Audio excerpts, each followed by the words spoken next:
L'ONU en action, un programme de la télévision des Nations Unies.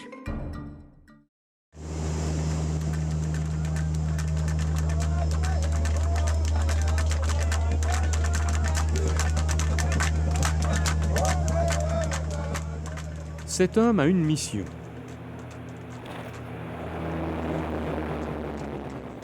Il s'appelle Léonard Odambo et il est originaire du Gabon.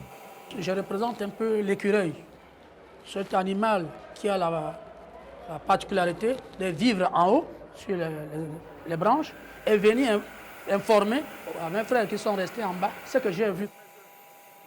Ceux qui sont restés en bas sont comme lui des pygmées.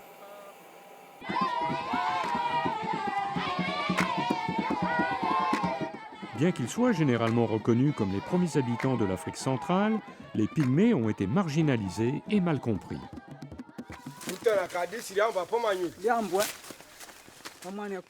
Autrefois, les pygmées étaient des nomades, mais aujourd'hui, ils vivent principalement dans des villages au fin fond de la forêt vierge dense du Gabon. Cet environnement riche leur fournit des abris ainsi que de la nourriture. Pour la plupart oubliés, ils ne sont même pas reconnus comme citoyens de leur propre pays. Ils ont peu d'influence sur leur propre avenir.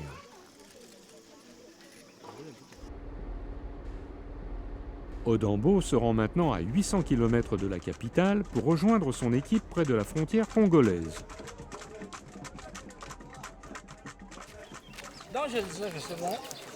L'équipe mène le premier recensement qui ait jamais été fait d'un groupe de pygmées, les Bakoya. Le plus gros, c'était recenser tout le monde. Une fois inscrits, ces pygmées, qui jusqu'ici n'ont même pas eu le droit d'avoir des cartes d'identité, vont pouvoir désormais devenir des citoyens et prendre en main leur propre destinée. Le recenseur Blanchard Miloma est lui-même un pygmée Bakoya comme Odambo. Sans carte, on est toujours embêté, malgré qu'on est Gabonais, on nous traite des étrangers.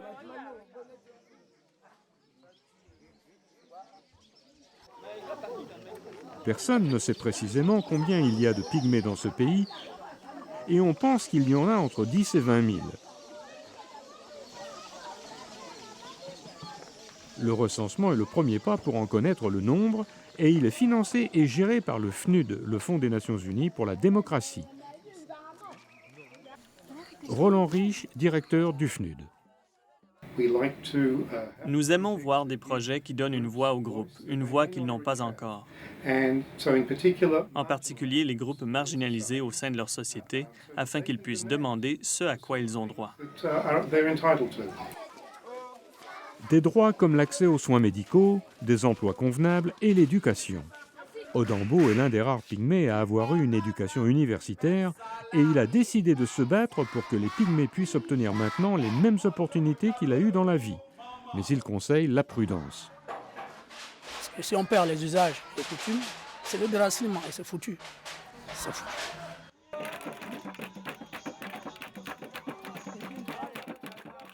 Maintenant que les pygmées arrivent au jour où ils pourront devenir des citoyens, il leur faudra bientôt décider jusqu'à quel point ils voudront participer à toutes les opportunités qui leur seront offertes, sans pour autant perdre la connaissance intime de la forêt qu'ils ont accumulée au fil des millénaires. J'essaie d'attirer leur attention sur le danger du développement trop accéléré aussi.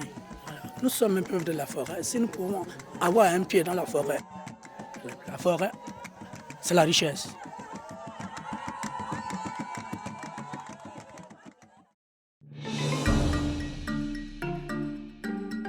Ce reportage a été préparé par Jill Fickling pour les Nations Unies.